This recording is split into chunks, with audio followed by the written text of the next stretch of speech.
God, I hate this planet. 3, 2, 1. Directing Borderlands. Luckily, I had the creators to take me through the game in years and years of Borderlands lore. The characters form this strange, dysfunctional family. What did I tell you? Minimal explosions! I said no explosions! We had to really get some education and backstory for Pandora. Would you look at that? A ladder! Unfortunately, my design doesn't facilitate this type of... I am so psyched to be portraying Claptrap, the legendary robot. Step aside, bitches! It has pathos, it has humor, it has a lot of action. I'm so grateful that the game has such brilliant characters. In order to create such a crazy world, you have to bring a certain kind of craziness to the table yourself.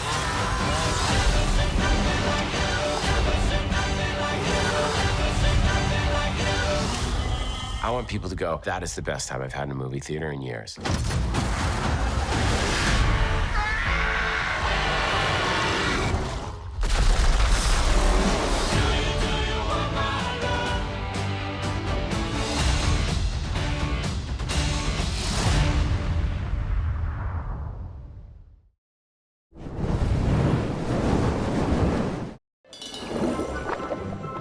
The penguins were the biggest joy to work with. The thing about working with penguins is that there's so much that goes on behind the scenes that is not fully appreciated. Fabian Gabelli, our penguin master, here's a guy that knows how to communicate with penguins. Come vamos. Fabian, as well as his staff, the care and dedication, they treat these penguins like their own children. I don't know how they communicate with him because they do what we ask him to do. They give us good actions because they feel really comfortable. Every time penguins came to the set, we had to be very respectful. So we took people out. We had to make sure that the path where they're going to walk or where they're going to be was treated so there are no bugs and no viruses or bacteria. Our alpha penguin is a penguin named Maui. He's the clutch player, but depending on how one penguin is feeling, sometimes they need to have a backup penguin. Some of them like to walk, some of them like to stay still, some of them, they're great with people, some of them, are friskier. No. All the time when I see the penguins, I want to cry sometimes, to be with these animals, these special animals. It's something very beautiful to see. It's almost like a soul connecting to another soul. When you see him walking, you understand that he's very tough and he can cross lands, cross seas. The penguins are very relaxed. They're having a good time. It's hard to ask them, what did you think? But I think they really did have a good time.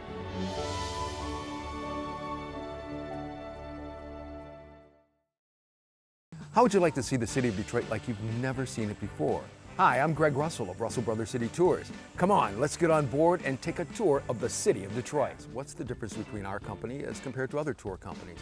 Well, one thing that we like to do is show you stuff that we're pretty sure you probably never have seen or heard of. Just give us a call, 313-399-0683, or go to our website, Russell Brothers City Tours, or on all social media. Come on, we'd love to take you for a ride.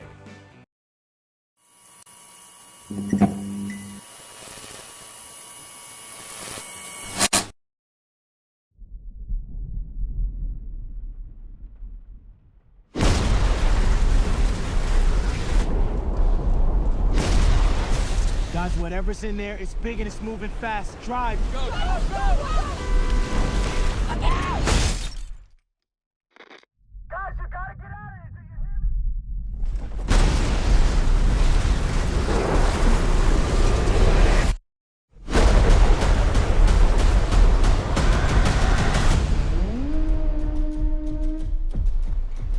It's Tyler Owens.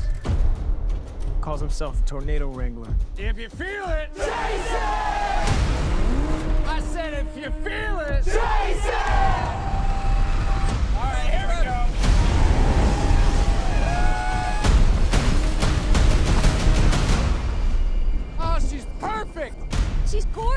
Here's your character, like the old saying goes, I thought I was out, but they keep pulling me back in. Oh, I know. It's great actually. That line, she says, I'm not back. I think is reminiscent to Bill in the original. You know, they say, we're so glad to have you back, and he says, I'm not back. And I think this is a great story of coming home. You know, coming home to where you're from, but also coming home to that childlike version of yourself, of full of joy and enthusiasm. And I think that journey for Kate is really beautiful. And what about for you, Glenn? I mean, I can only imagine the little boy inside of you is probably somewhere going, yes, this was fun. Oh my God, yeah. I mean, growing up in Texas, this is obviously a seminal movie. But again, the more I travel, the more I go around the world, I realize this movie means so much to so many people. I think it's maybe one of the more universal feelings we can have as humans in the face of feeling almost powerless in the face of big weather. Right, it's something that everybody on every corner of the planet can identify with, and I think, who we are in the face of a storm, who we are in the wake of it. I think it's just a very human movie, and that's what I think I'm really, really proud of. Is obviously there was a lot of work that went into making this a big theatrical ride for audiences, but I think it's been amazing for us to leave these premieres and see how audiences are feeling just so connected to the characters. You ride them.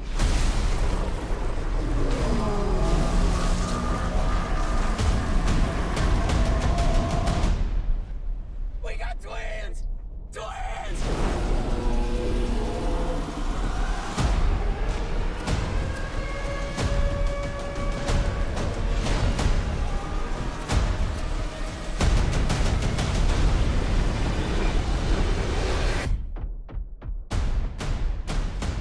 Is that it?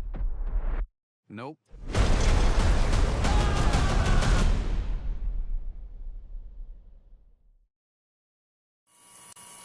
Look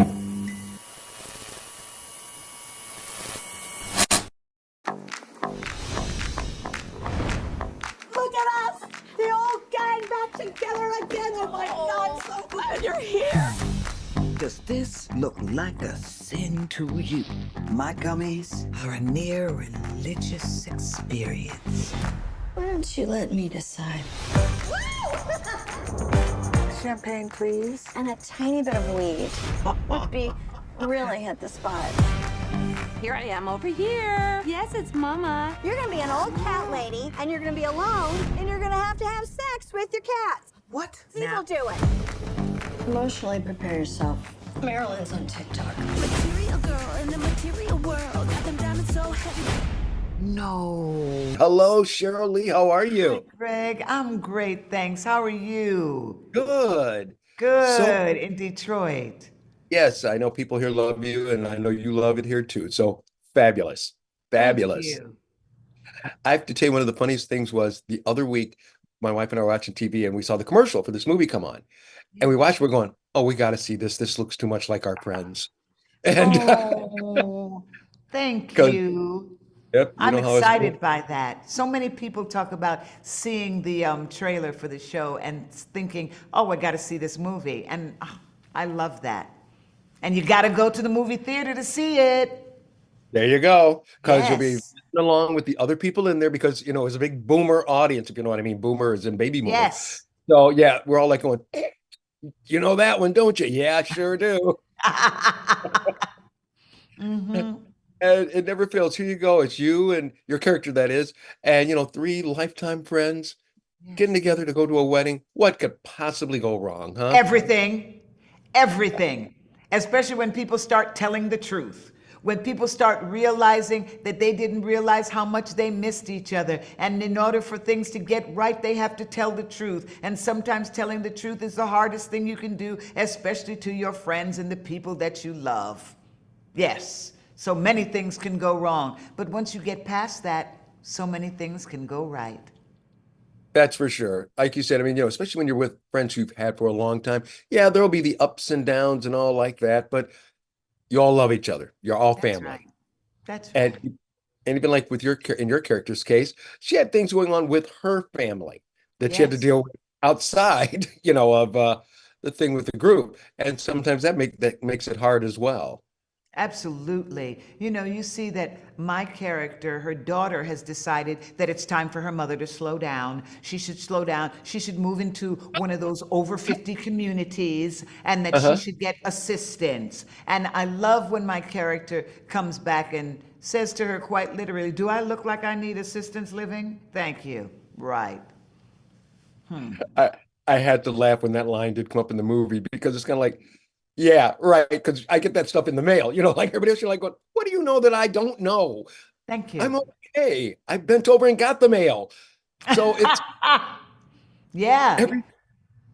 Everything it is seems good. that there's so many people in the world that figure that because the world is giving you all of this information, you should slow down, you should stop, you should retire. To me, I'll probably never retire, although I might stop doing one thing because I'm going to do or discover something different. I'm going to do my best to take care of myself now so that I can take care of myself later, and I'm going to continue to live my life as long as God gives me breath to live.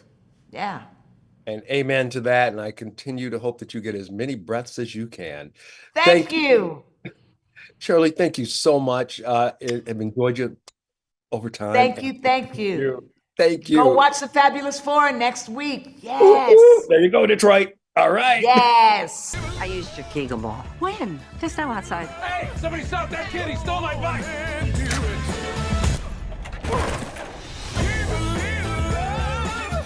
TikTok was mine. You stole it from me. How does it feel? Is it just me, or do we need some champagne? Give a little love.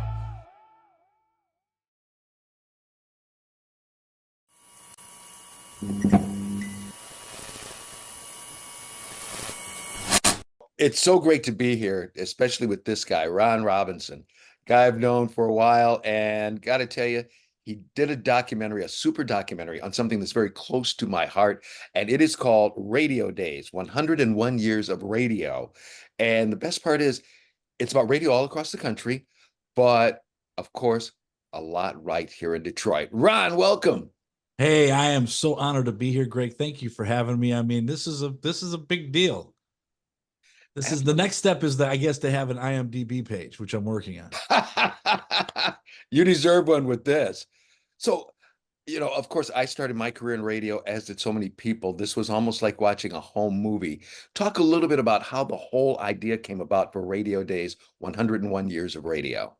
Well, as you know, my background is in radio. I had a nice little run in radio, and after I got out of radio, I wanted to do a documentary about what happened to the rock and roll DJ. Like, because when I was coming up, the radio DJ was just as famous, if not more famous, than the people that were playing on the radio. And so that was my initial idea, is to make a documentary about how the celebrity of radio DJs have kind of evolved and kind of gone to the other side. And then I just started interviewing this person and that person, and it just kind of evolved into a historic look of radio from its inception right after World War I in 1920 was when commercial radio, as we know it, became a thing. And then I started expanding my questions to the folks that I was interviewing. And it just, I told the story from the early 20th century from, one of the, arguably the first celebrity spawned from radio right here in Detroit, Father Charles Coughlin, who was a Catholic priest who went on the air at WGR to complain about somebody had put a burning cross on the church's lawn. And then a few years later, after getting millions upon millions of followers, he became more openly anti-Semitic, and he became a very polarizing figure. But that whole thing, and then, the War of the Worlds, and then when TV came, and it just kind of took people on a journey. And my goal was to make something entertaining and educational. I think I accomplished that. Oh, you definitely did. You definitely did. I mean, not just for those of us who, worked in radio, but also when I've shown it to friends, they were just kind of going, I either didn't know that or I forgot about that. And I also love it when I tell people that, hey, the Lone Ranger started right here in Detroit, pal. Yeah. Don't sit up and try and come across, oh, it the started Green in Hornet, Salt Lake. the Green Hornet. Yeah. Yep. Because Yeah. wasn't that his nephew or something? Yeah, I think it was a spin-off or something like that. Yeah. Mhm. But a lot of that, a lot came from New York, but a lot of it did come from Detroit.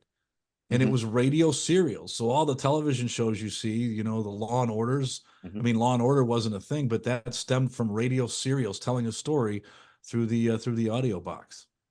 Right. And then also, like you said, with radio, especially here in Detroit, I mean, it really began to kick going, in the 50s. But then once Yeah. we got into the 60s, this was the hot place to be if you wanted to hear some great music. Yes. And it started with music because then I kind of, I talked about the early days of radio. Then when television came, I got a lot of radio people from Dick Kernan to Ken Calvert to Art Volo to yourself talking about how, when TV came, radio didn't know what to do. So they just kind of started playing music and they started playing, the music from the South. And then, of course, Motown came in the late 50s. People think Motown came in the 60s, but Berry Gordy started that, I think, in 1959, if I'm not mistaken. Got it. And so the music was so important to the success of radio because the music is what brought people to the table.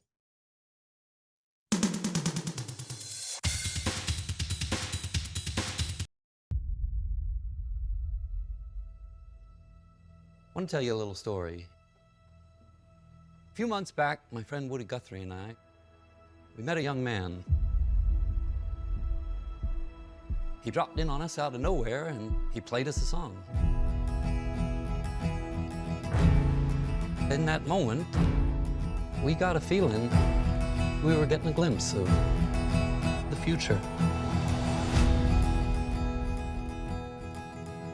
Oh, where have you been, my blue-eyed son?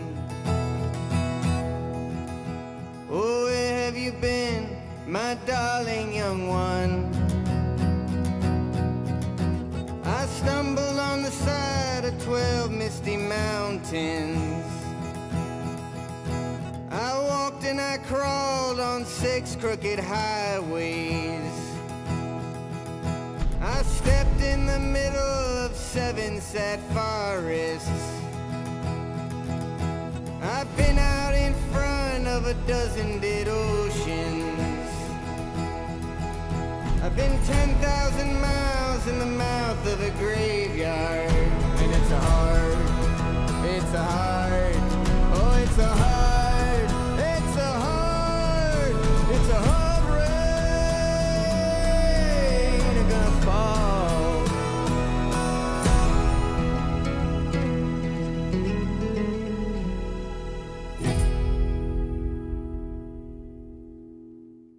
That's how I got so far. Good start.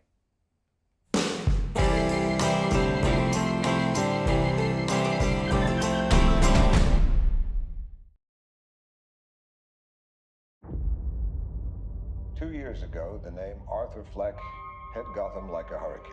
The trial of the century. They believe Arthur Fleck to be some kind of martyr. Well, he's not. There's a monster. When you're smiling, when you're smiling, When I first saw Joker, when I saw you, the whole world smiles with you.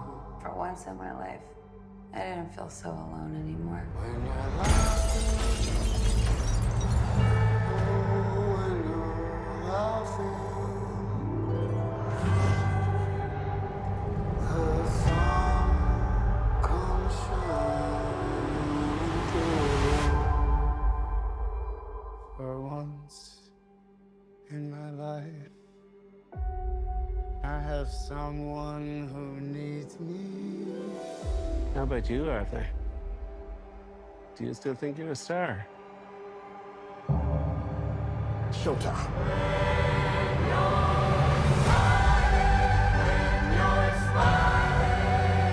The whole world smiles with you. You can do anything you want. The sun comes. You're Joker.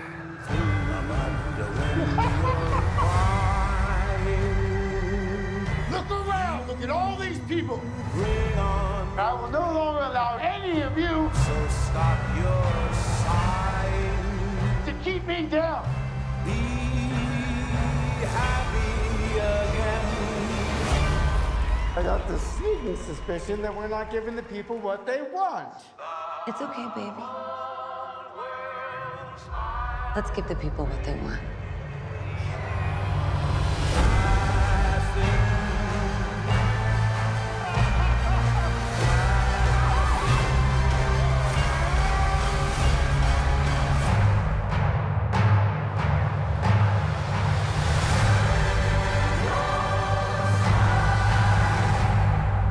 Sing hallelujah, come on, get happy. Get ready for the judgment day.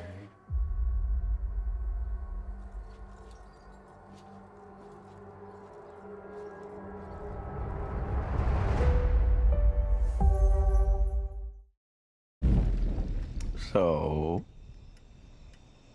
everybody's dead. How about we start at the beginning? Okay, here we go. Jess, Frida, this is my childhood buddy, Cody. Vic, my left and right-hand man. Perfect. Tom. Hi. All right, who did this? This is Frida, Sarah, Frida. Cute nails. Thank you. This is our resident wonder boy, Heather, Camilla. Hey, what's up, man? I don't know who that is. We're going to my island for a few days. Do you guys want to come? This is crazy. Did we just jet off to a billionaire's island with a bunch of strangers? No, he's not a stranger. He's Slater King. Everybody say, making memories! Making memories! You having a good time? We're having a great time. We're drinking champagne and we're eating amazing food. So do you think the human sacrifice is before or after dinner?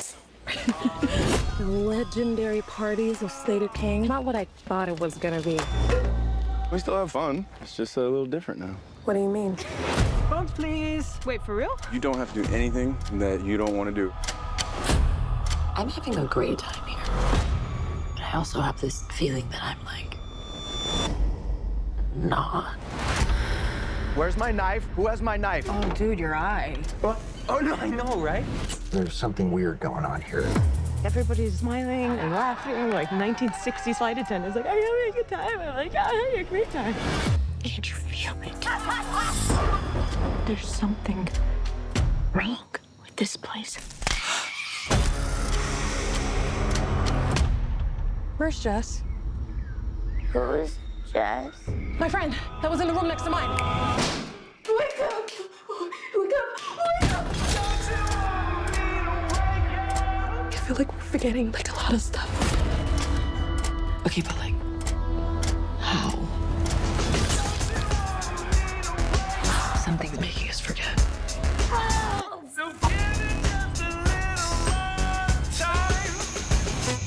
Uh-oh. We need to know what's really going on.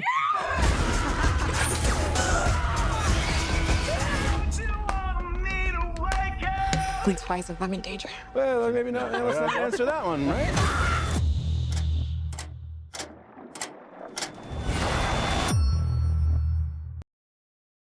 How would you like to see the city of Detroit like you've never seen it before? Hi, I'm Greg Russell of Russell Brothers City Tours. Come on, let's get on board and take a tour of the city of Detroit. What's the difference between our company as compared to other tour companies?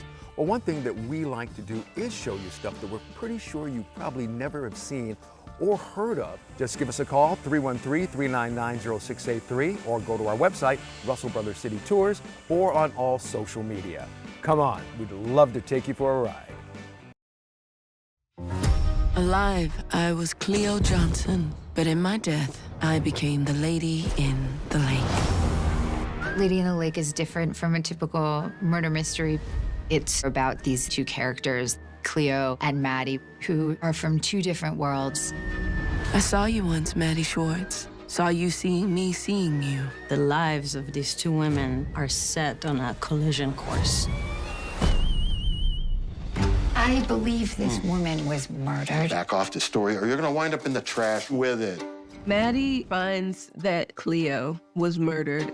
But the question is, why is this so important to Maddie?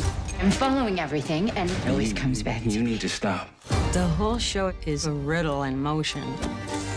Cleo and Maddie intersect, and it's this back and forth between the two stories with tension, murder, mystery. Alma Harrell is our fearless directress. And action! Lady in the Lake is the kind of show that transports you into the world of Baltimore in the 60s. The production design and the costume design were a result of a lot of research. There was a lot of exploration of how to build that world and always making sure we had a personal mythology for the characters. There's a lot of surreal moments that Alma brought to it. Every time someone turns up dead in that lake, it seems silly to you. I wanted it to feel very visceral. We traveled between different soundscapes, inspired by a time where Baltimore was the mecca of jazz. It's a fresh telling with fervor and soul. You'll be gripped by the mystery and by the characters because this storytelling is different than anything anyone's seen before. You wanted to tell everyone's story, but your own.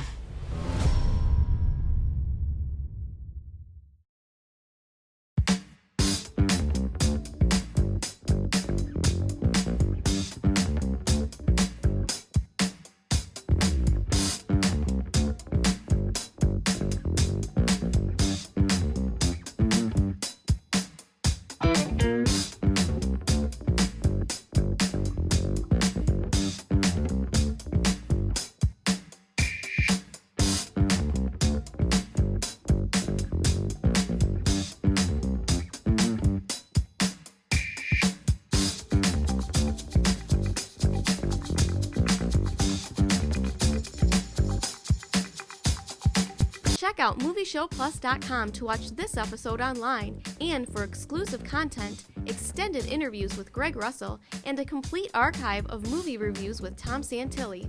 Also, make sure to like and follow us on social media and on our Movie Show Plus YouTube channel.